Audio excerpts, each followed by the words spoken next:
नमस्ते बच्चों, online classes में आपका पुनः स्वागत है।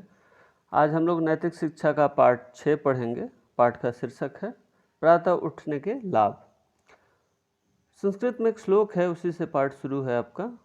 भूतय जागरणम अभूतय स्वप्नम, अर्थात जागने से ऐश्वर्य की तथा सोते रहने से दरिद्रता की प्राप्ति होती है।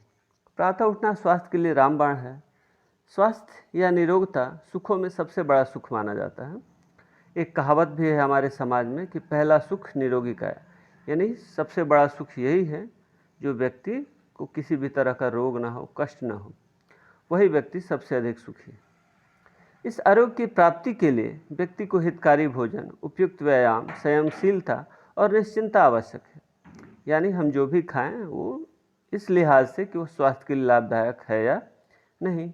उपयुक्त व्यायाम पर भी ध्यान दें और जीवन संयमशील हो, बैलेंस लाइफ हो और किसी भी तरह के तनाव से हम बचें। इनसे भी अधिक आवश्यक यह है कि वह सुबह सवेरे उठे। अंग्रेजी की कहावत है, जल्दी सोना और जल्दी उठना मनुष्य को स्वस्थ, संपन्न और बुद्धिमान बनाता है। यह बात अंग्रेजी में नहीं, विश्व के प्राचीनतम ग्रंथ वेद का भी यही संदेश है कि ऐश्वर्य पाने के लिए जागरण अपेक्षित है। अथर्ववेद में कहा गया है कि सूर्योदय से पूर्व और उषा देवी के आने से भी पूर्व उठ जाओ। ईश्वर को उसके विविध नामों से पुकारो, ऐसा करने से स्वास्थ्य मिलता है। नाम नामना जो हवित पूरा सूर्यात पुरोधश यदजः प्रथमम संभुवम। ऋग्वेद में एक पूरा सूक्त ही है, उषा सूक्त। इसके 123वें मंत्र में बताया गया है कि उषा देवी जब प्रभात की पहली ज्योति के साथ किरणों के रथ पर सवार होकर आगे बढ़ती हैं तो अपने साथ 4 वस्तुएं लेकर चलती हैं और उन्हें बांटती हुई चलती हैं, परंतु देती हैं केवल उन्हें जो जागते हैं। एक भजन भी है, उठ जाग मुसाफिर सोवत है अब, उठ जाग मुसाफिर रैन भई अब,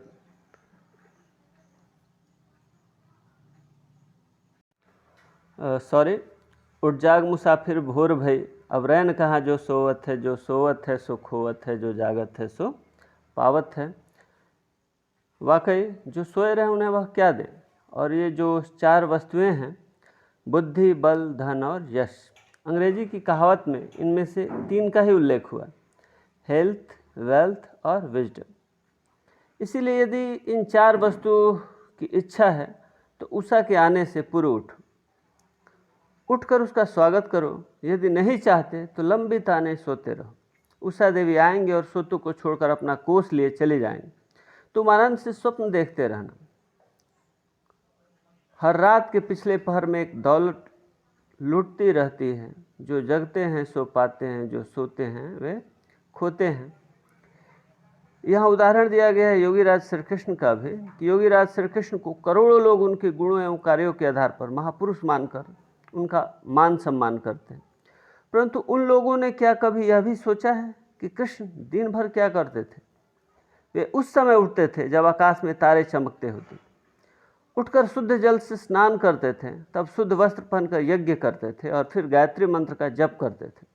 उदय होते हुए सूर्य का दर्शन करते थे। यह सत्य है कि सब लोग कृष्ण नहीं बन सकते, परंतु उनकी भांति प्रातःकाल उठ तो सकते हैं। सूर्य निकलने से पूर्व उषा के साथ जग तो सकते हैं। ऋग्वेद में एक मंत्र में कहा गया है, देखो उषा का विशाल रथ जुड़ गया है, अजर और अमर देवता उसमें सवार हो गए हैं। उषा देवी देवताओं के साथ मनुष्यों के रोगों को दूर करने के लिए आगे बढ़ रही हैं। सूर्य किरणों से रोग चिकित्सा हो सकती है। हमारे पूर्वज जानते थे किस प्रकार उदय होता हुआ सूर्य प्रत्येक रोग के कीटाणुओं को नष्ट करता है। इसीलिए वे उदय होते हुए सूर्य का दर्शन करना धर्म का अंग मानते थे। उनकी आज्ञा है कि सूर्योदय से पूर्व उठो, बाहर जाकर उषा के दर्शन करो, उदय होते हुए सूर्य को देखो। इसी कारण कुछ लोगों ने सूर्य पूजा आरंभ कर दिया और अपने बिहार में छठ पूजा तो विश्व प्रसिद्ध है और छठ पूजा दरअसल सूर्य की उपासना ही है एक प्रकार से। यह भी कहने लगे कि आर्य लोग सूर्य को ईश्वर मानकर उनकी पूजा करते थे, परंतु उन्हें क्या पता कि पूजा का अर्थ श्रद्धापूर्वक किसी वस्तु का सही प्रयोग भी होता है। आर्यों की पूजा भी ऐसी ही थी। वे उषा काल में उठकर सूर्य के दर्शन करते थे, उसकी शक्ति को ग्रहण करते थे। इस ज्योति में रोगों के कीटाणुओं को समाप्त करने की शक्ति है। मनुष्य को नवजीवन, जीवन को नया स्वास्थ्य और स्वस्थ को नवस्फूर्ति देने की शक्ति है।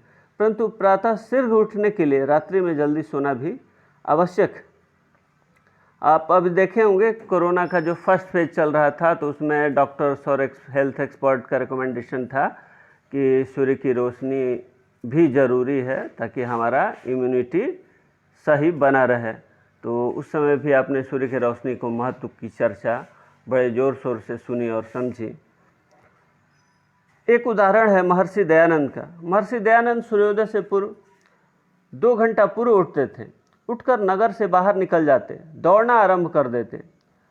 8-8, 10-10 मील तक दौड़ते हुए चले जाते। एक बार अपने भक्तों से बात करते उन्होंने कहा, 8 वर्ष हो गए मुझे इस प्रकार प्रातःकाल दौड़ते हुए। इतनी प्रातः कोई भारतीय तो मुझे कभी नहीं दिखाई दिया। पहले कुछ अंग्रेज स्त्री पुरुष दिखाई देते थे भ्रमण करते हुए, परंतु अब वे भी दिखाई नहीं देते। इससे मैंने समझा कि अंग्रेजों के पतन के दिन निकट आ रहे हैं। यानी जो व्यक्ति देर तक सोता रहेगा, न सिर्फ उसका स्वास्थ्य प्रभावित होगा बल्कि उसको पूरा जीवन, उसकी जीवन संस्कृति और उसकी सोच भी प्रभावित हो सकती है, ऐसा दयानंद का मानना था। तो बच्चों, इस पाठ में मुख्यतः प्रातः काल में जगने और शरीर को स्वस्थ रहने को लेकर के हमारी जो गतिविधियां हैं उसकी चर्चा की गई है। इस पाठ आधारित 4 प्रश्न भी हैं, उन पर भी हम लोग बात करेंगे। इससे पहले पाठ के सारांश पर को अगर हम देखें तो इस पाठ में सुबह सवेरे जगने और टहलने आदि को लेकर के प्राचीन भारतीय और आर्य परंपरा का उदाहरण दिया गया है। समाज में प्रचलित हिंदी अंग्रेजी कहावतों का भी जिक्र किया गया है। इसको लेकर अंग्रेजी में बहुत पॉपुलर कहावत है, early to bed and early to rise make a man healthy wealthy and wise. इसके साथ ही वेदों में सुबह जागने के फ़ायदों को लेकर जो बातें और विचार हैं, इनकी भी चर्चा पाठ में की गई। जाहिर सी बात है, सबके पास 24 घंटे ही होते हैं। अब इन 24 घंटों में हमारा हर काम संतुलित तरीके से हो सके, इसके लिए ज़रूरी है कि हमारे दिन की शुरुआत एकदम सुबह हो, ताकि हर काम समय से और बिना हड़बड़ी का होता जाए। जब हमारा हर काम मन मुताबिक समय से होता जाएगा तो निश्चित ही हम सभी टेंशन फ्री और खुश रहेंगे, जो हमें स्वस्थ रखने में मदद करेगा।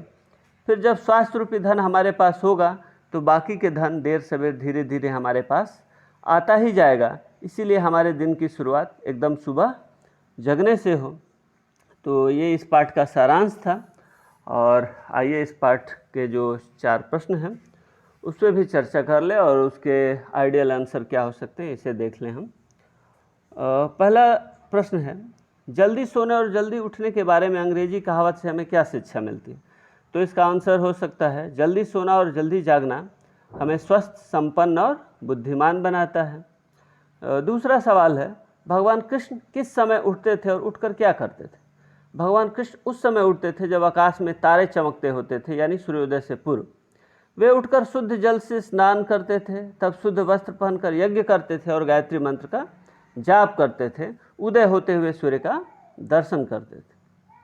तीसरा प्रश्न है, उदय होते हुए सूर्य को देखने का क्या लाभ है? पौराणिक मान्यता है कि सूर्य किरणों से चिकित्सा हो सकती है। उदय होता हुआ सूर्य प्रत्येक रोग के कीटाणुओं को नष्ट करता है। इस प्रकार उदय होते हुए सूर्य को देखने से मनुष्य को नवजीवन, जीवन को नया स्वास्थ्य और स्वस्थ को नवस्फूर्ति मिलती है। चौथा और आखिरी प्रश्न है इस पाठ का, महर्षि दयानंद ने कैसे समझा कि अंग्रेजों के पतन के दिन निकट आ रहे हैं? एक बार अपने भक्तों से बात करते हुए महर्षि दयानंद ने कहा कि 8 वर्ष हो गए मुझे प्रातःकाल दौड़ते हुए। इतनी प्रातः कोई भारतीय मुझे कभी दिखाई नहीं दिया। पहले कुछ अंग्रेज स्त्री पुरुष दिखाई देते थे भ्रमण करते हुए, परंतु अब वे भी दिखाई नहीं देते। इससे मैंने समझा कि अंग्रेजों के पतन के दिन निकट आ रहे हैं। तो बच्चों, ये पाठ था और पाठ से ज़रूरी व्याख्यान, पाठ के संदर्भ, सारांश और क्वेश्चन आंसर पे हम लोगों ने चर्चा कर लिया। उम्मीद है आप पाठ दोबारा पढ़ेंगे और ये पाठ आपको समझ में आ जाएगा। कोई परेशानी अगर हो तो आप मुझे मैसेज करके पूछ सकते हैं। और आप इस पाठ को पूरा कर लेंगे और इस पाठ का क्वेश्चन आंसर का भी फेयर नोटबुक तैयार कर लेंगे। आज के लिए इतना ही। अगली कक्षा में हम लोग अगले पाठ पे चर्चा करेंगे। धन्यवाद।